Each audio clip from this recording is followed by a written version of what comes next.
So, talking about the sympathetic, parasympathetic, and somatic nervous system. So, in the nervous system, there are two different divisions. One is the autonomic nervous system, the other is the somatic nervous system. The somatic nervous system, well, let me make sure my volume is on. It is. Okay. The somatic nervous system has two subclasses. There are motor neurons and sensory neurons. So the somatic nervous system is voluntary. You're in control of your motor and sensory neurons. Um, and then the autonomic nervous system also has two subdivisions. It has the parasympathetic nervous system,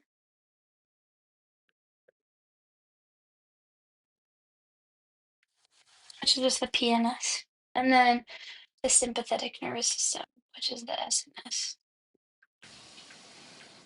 Um, and these two have two very different functions. And the ways that the neurons work in them are a little bit different. But the parasympathetic nervous system is responsible for rest and digest. So all the things that have to do with digestion and then like rest. So it'll lower your heart rate. And because it lowers heart rate, it'll also lower blood pressure just through lowering heart rate. Although your parasympathetic nervous system doesn't actually innervate blood vessels. Um, it will constrict pupils. It is responsible for urination. It's responsible for defecation. So like pooping. I'm gonna move this out of the way so I can keep writing. Um, it's also responsible for salivation. It will release digestive enzymes, mixed food in the intestines. It is responsible for the propulsion of food, so peristalsis. All of that is the parasympathetic nervous system. The sympathetic nervous system is your fight or flight response, or flee, or freeze, or whatever you want to say. Um, this will increase heart rate, increase blood pressure, dilate pupils, increase sweating.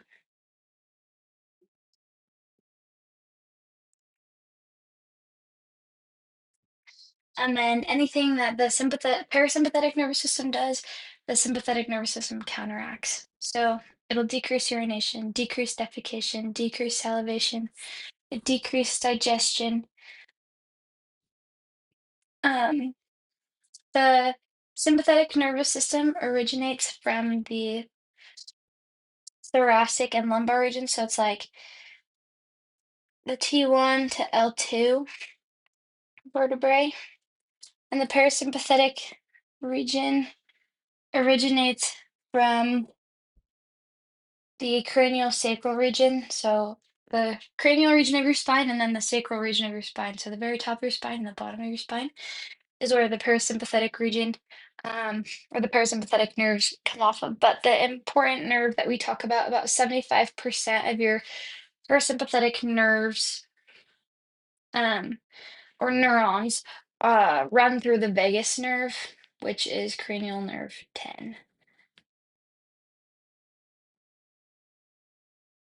And then your somatic nervous system, you have motor and sensory neurons and nerves all across your body. So in parasympathetic pathways, so pathways that carry parasympathetic nerves, you also can have motor or sensory neurons. So your vagus nerve has lots of sensory neurons in it. And then in sympathetic pathways as well, like your spinal, there are spinal nerves. Those also have motor and sensory neurons in them. Um, in terms of number of neurons for pathways, the parasympathetic and sympathetic nervous system. So I go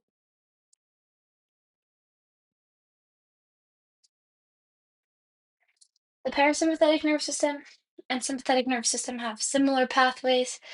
The somatic nervous system, the neurons just run from one place to the other. But in the parasympathetic and the sympathetic nervous system, they're all two neuron chains. Um, the two neurons are called preganglionic and postganglionic neurons. Um, so we have two neurons in each chain. The first neuron is typically myelinated. The second neuron in the chain is typically unmyelinated. It's a little bit smaller. So I'm going to call this the parasympathetic, that's an R, not a P, parasympathetic nervous system neuron. I'm going to make this a little bit shorter. And then this one is going to be a sympathetic nervous system neuron,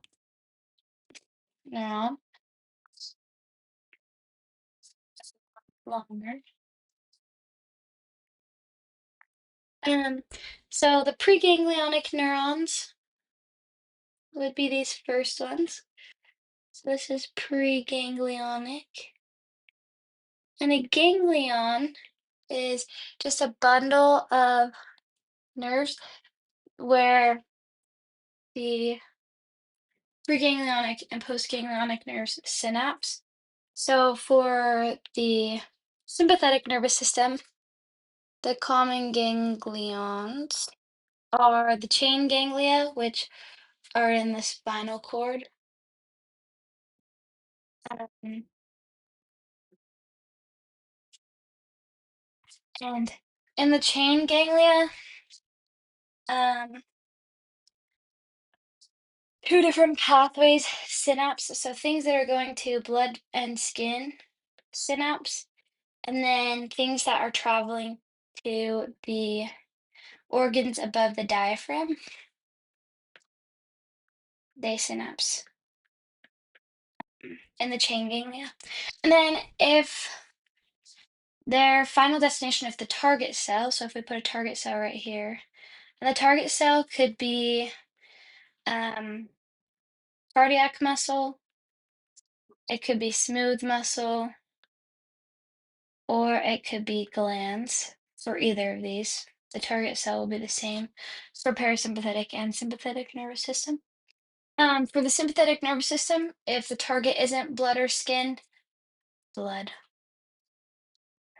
blood vessels or skin, or organs above the diaphragm. So if the target is organs below the diaphragm, then the chain ganglia will be skipped. So the neuron will run through the chain ganglia, um, and it'll synapse in what is called the collateral ganglia.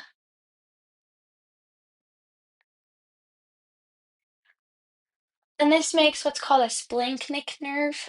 The ones that run through the spinal cord make a spinal nerve. So this will become a splanchnic nerve.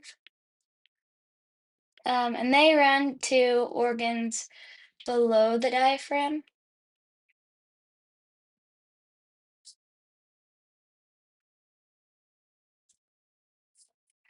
And then there's one more case for the sympathetic nervous system, one more pathway, um, where the neurons don't synapse at a ganglia at all. The preganglionic neuron actually synapses on the adrenal medulla. So it runs through the chain ganglia, runs through the collateral ganglia, no synapsing, and then it runs and continues to the adrenal medulla.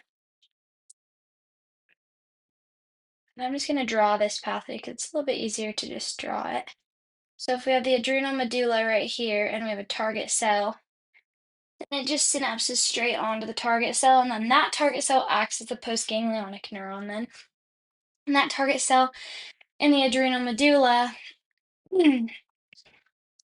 releases catecholamines, so epinephrine, norepinephrine, or dopamine into the bloodstream.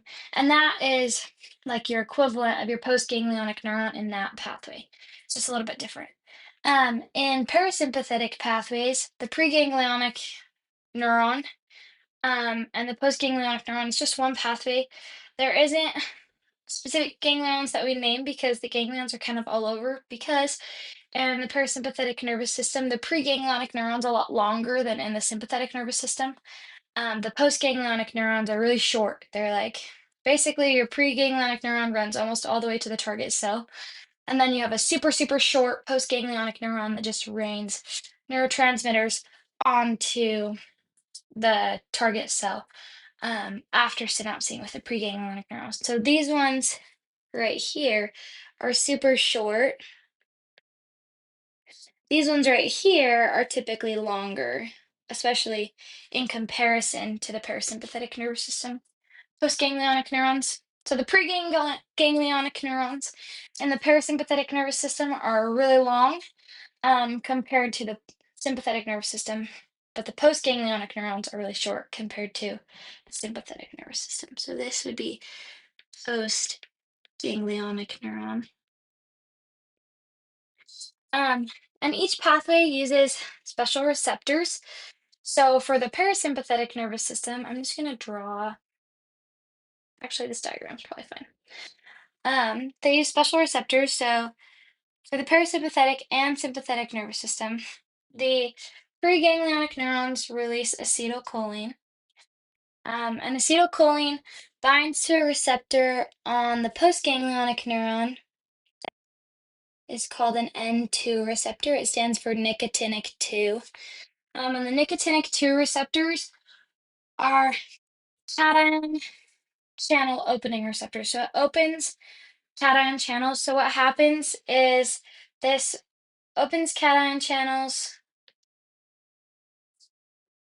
which then allows things with a positive charge to flow in and out of the cell. So sodium and calcium are going to flow into the cell pretty overwhelmingly. And then there's a little bit of potassium that will flow out, but the driving force of potassium is significantly lower than sodium and calcium. So it won't flow nearly as fast as sodium and calcium will. So what will happen is it depolarizes the postganglionic cell. So when we release acetylcholine, it activates the nicotinic 2 receptors and allows sodium and calcium to flow into the cell, which depolarizes the membrane and causes an action potential. So we run an action potential down the cell. We're just going to symbolize that with these little lines. So the action potential runs down the axon, and then this is where the pathways differ. So here, the parasympathetic nervous system and the sympathetic nervous system have two different kinds of receptors on their target cells. So they release different neurotransmitters because they're specialized for the receptor. Um, in the parasympathetic nervous system, the receptors are called muscarinic receptors, and there are 5 of them. There's M1 through M5. Um, and this cell, this postganglionic cell, also releases acetylcholine. So the muscarinic receptors also want or are stimulated by acetylcholine. These are called cholinergic receptors because they are stimulated by acetylcholine. Um, and they are metabotropic, meaning they're going to activate a G protein pathway. In the parasympathetic nervous, or in the sympathetic nervous system, sorry, a different neurotransmitter is released by the postganglionic cell. Um, and it could be one of 3. I'm going to call it norepinephrine, but it could be norepinephrine, epinephrine, or dopamine. These are called the catecholamines, which just means that they're derived from tyrosine, which is an amino acid, and they have 2 hydroxyl groups. So actually, there's a precursor to the catecholamines that we know called L-DOPA, that also technically could stimulate a catecholamine receptor. And catecholamine receptors could be alpha 1, alpha 2, beta 1, beta 2, beta 3, dopa 1, and dopa 2 receptors. These are called adrenergic receptors. Um, and they're called this because they're stimulated by a substance similar to adrenaline. Epinephrine is also known as adrenaline. So we named it adrenergic because it's easy to remember, I guess. These are also metabotropic. So they're also going to stimulate G protein receptors or G protein pathways. So in general, the odd numbered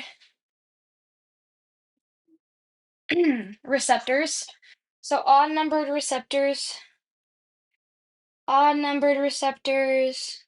are excitatory, and even numbered receptors are inhibitory.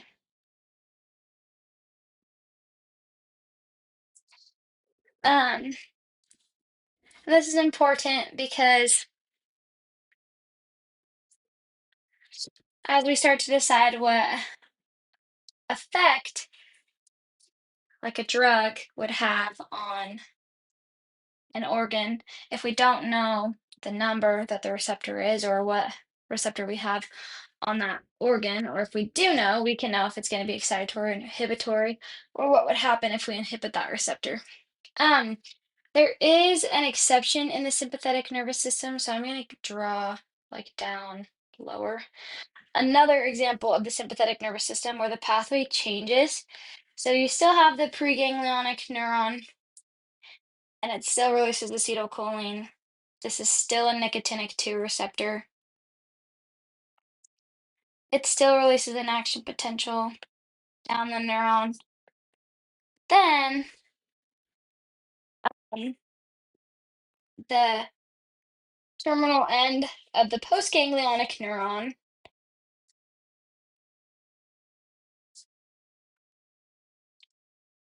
we release acetylcholine again, and we stimulate M-odd receptors. So this is a cholinergic path or a cholinergic receptor, this end, and this happens for generalized sweat glands. It's important that we say generalized sweat glands because localized sweat glands, it's a different receptor because they're stress induced. Generalized sweat is not stress induced. So the receptor is M-odd instead of being, and it's cholinergic instead of being adrenergic. When it's stress induced, it's actually an adrenergic receptor. Um,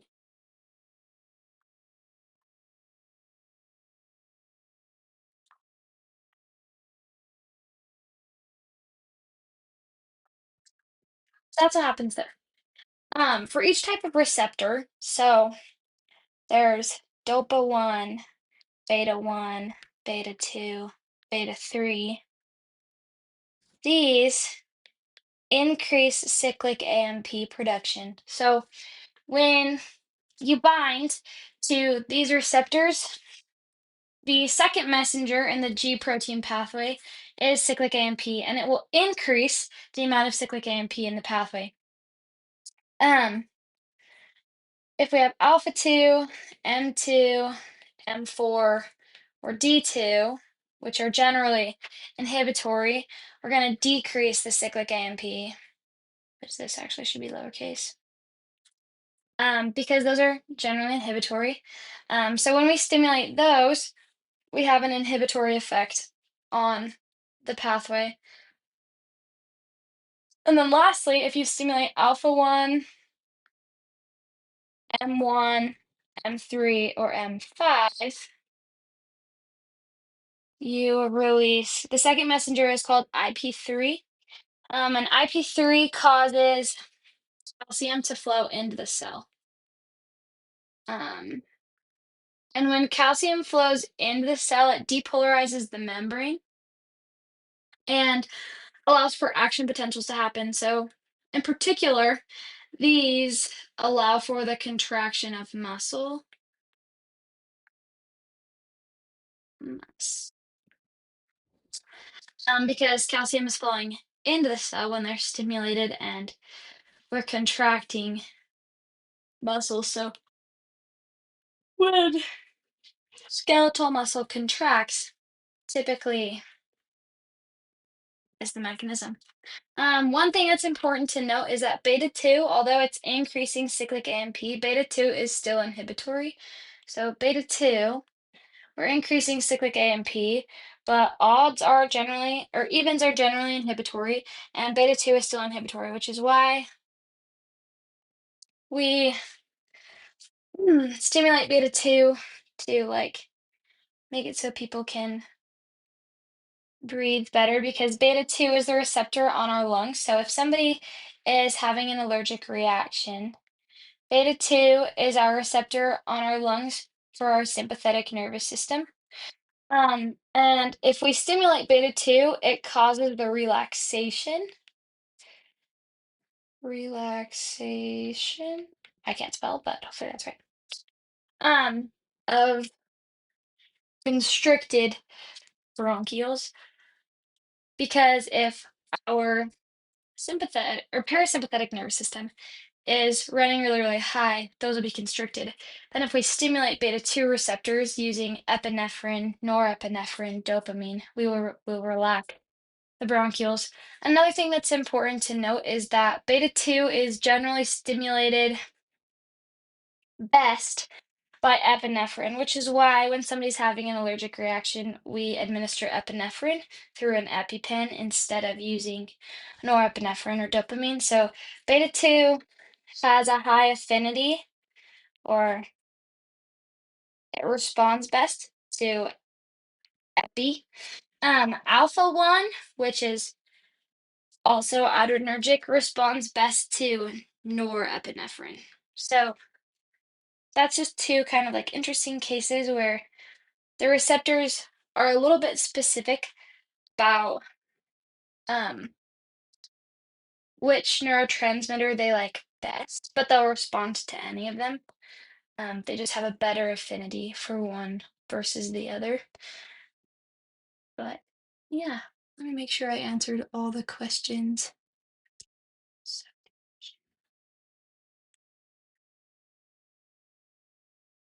I think so.